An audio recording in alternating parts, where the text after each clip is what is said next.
Oo, yung pagiging mabalura, may good side na rin yan, kahit na sino. Hmm. Totoo naman. Oo, may good side naman yung iba natin nakikita, kagaya ng mga agila. May good side din yan, brother. Alam mo yun? Oh. Gusto mo, isa-isahin namin ni kapatid Rosa yung mga good side mong kabila? Sinasabi ko? Pwede rin, di ba?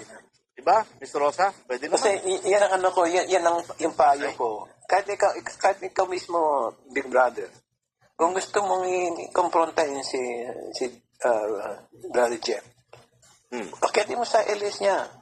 Kasi meron ding ano yan, kahit pa paano, meron ding ano yan, may mabuting kalooban din yan. Brother, hindi ko naman sinabing masamang tao yung tao. Hindi nga, ibig ko sabihin, kung ayaw niya umakyat dito, siya, meron sinasabi sa ano Brother, number one. Brother, meron sinasabi sa ano sa Quran eh. Hindi sa Quran, sa hadith. Sabi, if Muhammad cannot go to the mountain, let the mountain go to Muhammad. Okay.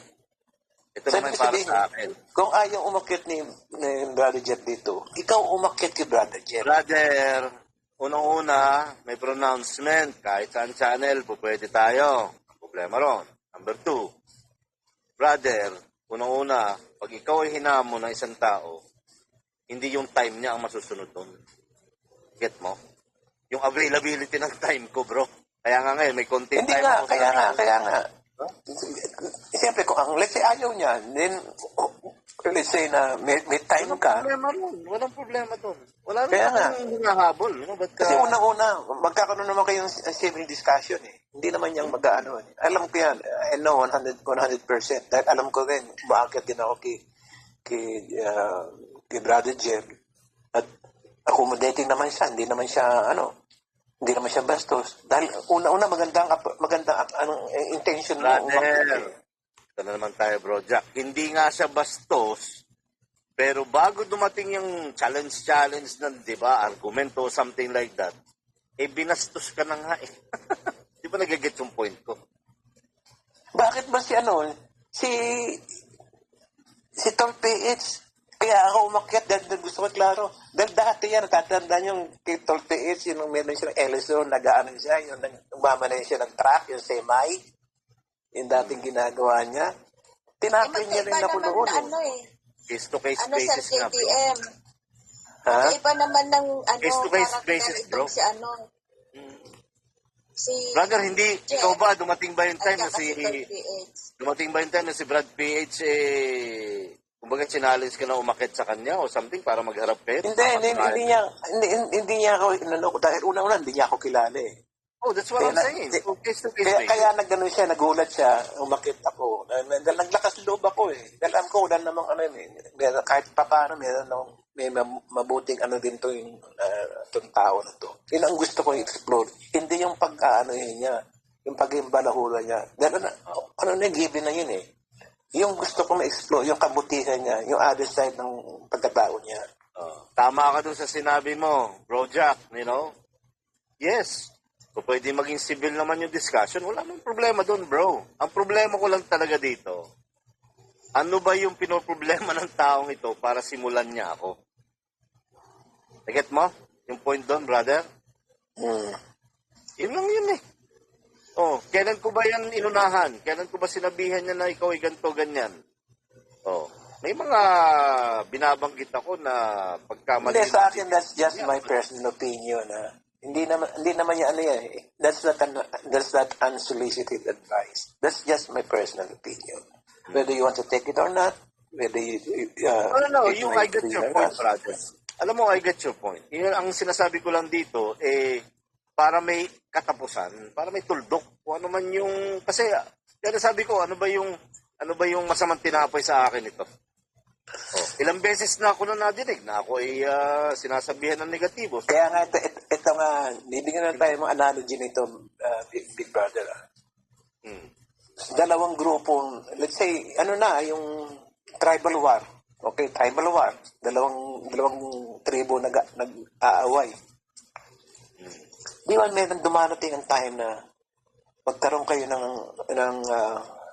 ceasefire for a while dahil pag-usapan nyo kung magkakaroon ba kayo ng peace dito. Hmm. Siyempre, hindi mo isipin yung ano ba itong magiging outcome nito pag-usapan namin. Maganda ba ito o hindi? At least nag-try ka. Of course. Yun ang pinaka-importante sa lahat, nag-try ka. Ang masama, hindi ka nag-try eh. Diba? Yun sa akin.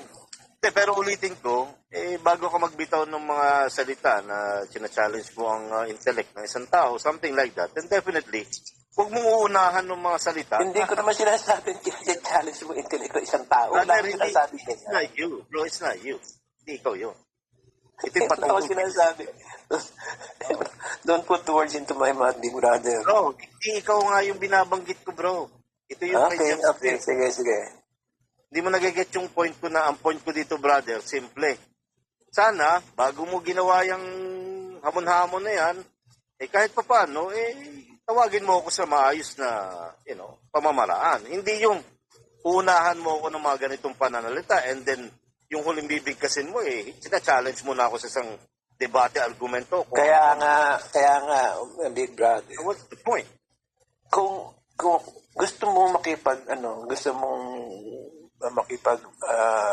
katulad niya, inaamin mo kanina, na gusto mong makausap siya, no? Pag ikaw nakipag alisin mo yung mo. Meron ka ng yung pag-iisip mo na nandoon. Alisin mo muna yon para magkaroon Brother, hindi sa akin galing yun, bro. Hindi ako kaya nagsimula sa'yo man ang galing o hindi, ibig ko sabihin, pag nag-usap po yun, alisin mo na yung na yun. Ito na lang.